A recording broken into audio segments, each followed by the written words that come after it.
Okay, so you got your actual law license in 1989, 1990? 90. 1990. Yes. Okay. So now you're officially a lawyer. Yep. And what type of law do you practice? Criminal defense. Okay. So is criminal defense and social justice the same thing or no? Well, they're tied together in the sense that many instances as it relates to law enforcement and black folks, there's a lot of injustice there. And a lot of it is race-based, as we've seen with the police shootings over the years. We know that there's a disproportionate amount of black men in prison. 1 million black men in prison, over 50% of the population in prison, only 6% of society. Black folks are 13% of society, 7% women, 6% men, 6% of society, over 50% of the prisons. And I knew that most of that came from the injustice in society, the poverty, the economic deprivation, removing the jobs from our community, replacing them with drugs and guns for us to kill ourselves with. And then those left standing, you submit them to this criminal justice, criminal industrial complex where you make money off the backs of the people that you have neglected and you failed. So having that world view on society said, yes, social justice and criminal defense go right together. In many instances, they don't get due process. We're seeing something like that now with U.S. residents. I don't know if you call them citizens or not, but they're certainly residents. They reside here. They're being expelled without due process, in my opinion.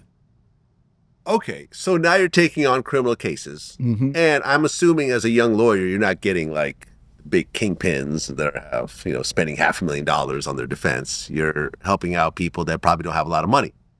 Well, I had another lawyer who helped with the king. I was bringing the kingpins in. I was bringing the money guys in. Okay. Yeah, because I knew them. I just left the street. Those are your friends. I just left the street 6 years earlier. Okay. And all those guys, they never left the street. And so I never left them. I wasn't at their houses or kicking it with them, but I meet you at the bar, let's have some champagne. I know you get down, come in there with a ton of jewelry on and your Mercedes, all that. I'm looking like a struggling law student or struggling political aide, but fine. We still down together as friends. And so in that sense, I remained friends with my guys, and many of them respected me, so much so that some of them left the street and came with me, and that's one of the proudest things of my journey, is being able to bring some of the brothers with me once they turn their lives around. I have several who have become very successful businessmen that I assisted. One runs our 10,000 square foot Mathis Community Center in Detroit for me.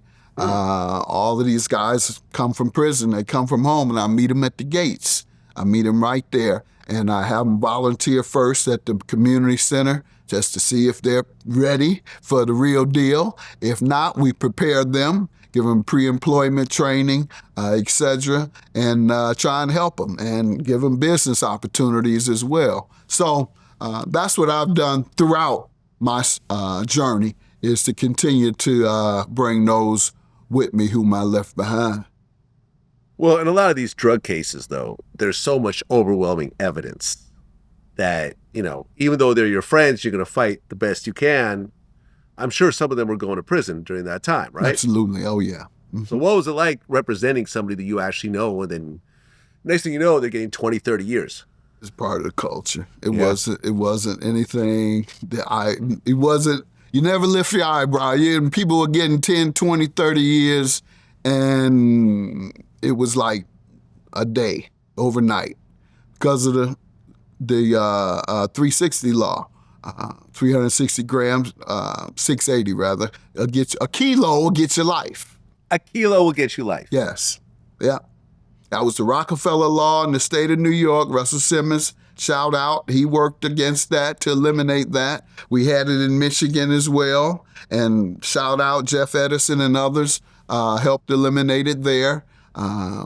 So that's was getting 1 kilo, which was $35,000, $25,000, would get your life in prison. That's insane. Yeah. That's insane. Yeah. Thank God for Obama. He came out and changed the mandatory sentencing and began granting clemency to many of the folks.